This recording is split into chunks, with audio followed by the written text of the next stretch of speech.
Ayun guys, magandang umaga sa ating lahat at ngayon lang muli tayo nakapag-update sa ating pinapagawang apartment dahil maraming aberya ang dumaan sa atin kaya hindi agad-agad ako nakapag-update sa inyo.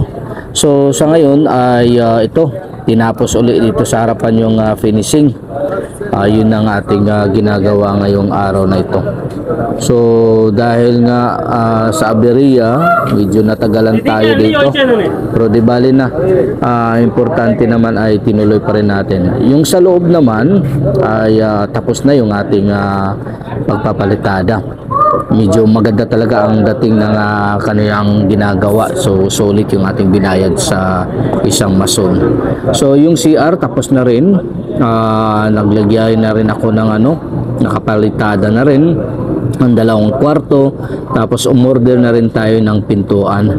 So yung grills naman ay nakakabit na rin, kinabit na rin sa likod ng bintana. Ayan yung mga grills dyan. Tapos dito sa sala, yan ganito kalaki yung apartment natin na pinapagawa. And then sa taas, medyo pagkatapos siguro natin dito. Medyo malinis na at kinuha na lahat ng mga kahoy. Yan, kukunin na rin yan mamaya-maya ng aking kuya. Kasi siya rin yung isa sa mga trabahador dito. At saka may isa rin tayong machine na kinuha natin. Sa nagtatanong kung magkano yung arawan nila, na meron 700 at meron din mas mataas sa 700 yung isa. So ito, may bakante dito yung hagdanan natin ilalagay papuntang sa taas sa second floor at saka sa third floor. Ayan, at dito sa harapan, ayan, patapos na pala yung kanilang pagpalitada at malinis na nga yung harapan nito.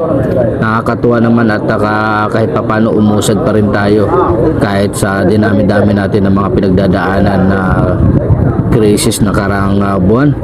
Kaya nahinto at hindi na ako nakapag follow up sa inyo dahil nga doon sa aberya. Pero sa ngayon ay tuloy-tuloy pa rin natin ang pagpapagawa. So ito, tapos na nga ang kanilang pagpapalitada at nakakatuwa nga lang dahil kahit papaano ang bilis nila na sa isang linggo. Bali dalawa lang sila yon ang So yung dalawang kwarto standard naman yan. May luwang. Siguro sa tingin nyo magkano ang rentahan dito sa ganitong klaseng apartment o ganitong kalaki apartment na ating pinapagawa. So mag-comment na kayo guys kung sa tingin nyo magkano talaga ang monthly nito sa ganitong kalaki. So meron na rin tayong abang para sa lababo. Ayan, yan sa gilid, at nag-aabang na rin ako para sa sa paglagay ng mga kuryente, ayan, sa tubig. Yan, inaabangan ko na rin yan. So sa ngayon, yan yung aking kuya, yung panganay namin, yan nag-assess doon sa Amazon sa ating yan, at tinapos na nga niya yung haligi. Siya lang, magdalawa lang sila kahit papaano ay umusad dahil sa mahal nga ng ating labor. Pero sulit naman yung kanyang ginagawa, talagang napakalinis. Parang naisip ko na wag na lang iparintahan kasi para nakakapanghinayang, no? Pero yun ay dahil nga sa itong nakikita natin na sobrang ganda na pagkagawa yung aking kuya. Yan, siya yung tagapamahala, pero siyempre kasama na rin yan sa budget para babayaran din natin para sa kanyang pamilya. Yun, inaabangan na nga niya, naglagyan na ng kabilya para sa lababo.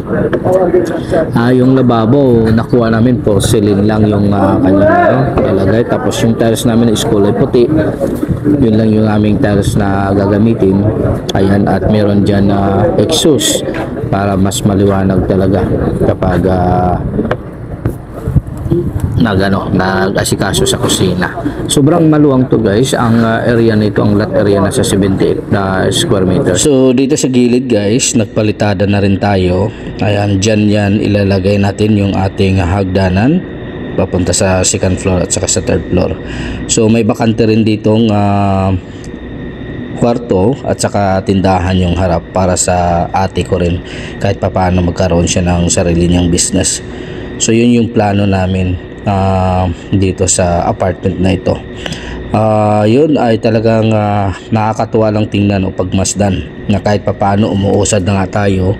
So sa susunod na mga linggo siguro mag-tiles na tayo at maglagay ng pintuan at saka bintana. So i-update ko na lang kayo guys sa kabuuan ditong pinapagawa natin. Maraming salamat. Bye.